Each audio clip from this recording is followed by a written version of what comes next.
6 मेगाहर्ट्झवर आकाशवाणी नागपूरचं हे विविध भारती केंद्र आहे. ऐकूया ठळक मराठी बातम्या. आकाशवाणी नागपूर. हेमांगी कुलकर्णी आपल्याला ठळक बातम्या देत आहे. सार्वजनिक परीक्षा अनुचित साधनं प्रतिबंध सुधारणा विधेयक संसदेनं मंजूर केलं आहे. लोकसभेत परवा मंजूर झालेलं हे विधेयक काल राज्यसभेतही संमत झालं.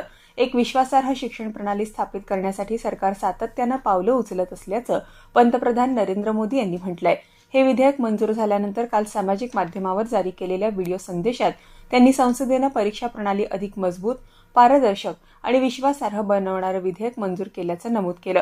गेल्या अनेक दशकांपासून प्रत्येक राज्य आणि केंद्र सरकारला पेपरफुटीच्या समस्येचा सामना करावा लागत आहे, ज्याचा विद्यार्थ्यांच्या भविष्यावर परिणाम झालाय.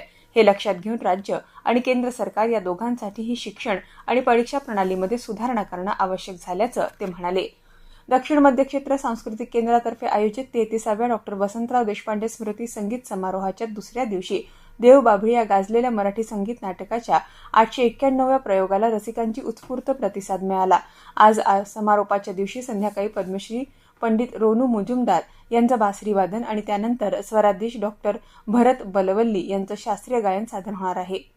विदर्भाच्या बहुतांश जिल्ह्यात जोरदार पाऊस पडतो आहे. यवतमाळ आणि अमरावती जिल्ह्यात सुरू असलेल्या पावसामुळे नदी नाले दुथडी भरून वाहायला लागले आहे. त्यामुळे जिल्ह्यातील सर्वात मोठा बेंबळा धरणात जलस्तर वाढल्यानं बेंबळाचे सर्व 20 दरवाजे 150 सेंटीमीटरनं उघडण्यात आले असून 2500 घनमीटर क्युसेक पाण्याचा विसर्ग करण्यात येत आहे.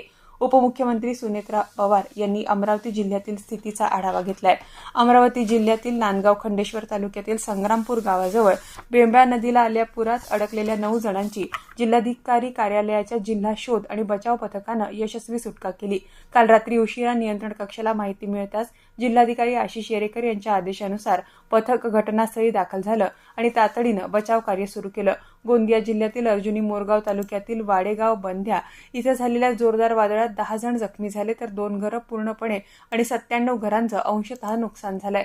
वादळामुळे झाडं आणि विजेचे खांब कोसळून वाहतूक आणि वीज पुरवठा विस्कळीत झाला असून शेतांचंही मोठं नुकसान झाल्यानं तातडीनं पंचनामे करून आर्थिक मदत देण्याची मागणी ग्रामस्थांनी केली आहे.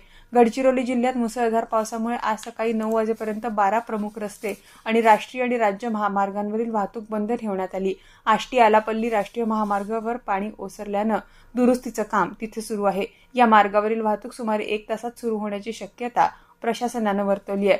नागपूरच्या प्रादेशिक हवामान केंद्रानं जारी केलेल्या इशाऱ्यानुसार आगामी काही तासात विदर्भातील अकोला, अमरावती, भंडारा, बुलढाणा, चंद्रपूर, गडचिरोली, गोंदिया, नागपूर, वर्धा, वाशिम आणि यवतमाळ या जिल्ह्यात तुरळक ठिकाणी हलक्या पावसाची शक्यता आहे. या जिल्ह्यांसाठी येलो अलर्ट जारी करण्यात आला असून नागरिकांनी आवश्यक ती खबरदारी घेण्याचं आवाहन हवामान विभागानं केलंय. याबरोबरच हे ठळक बातमीपत्र संपलं. या पुढील ठळक बातमीपत्र 11:57 ऐकता येईल. नमस्कार.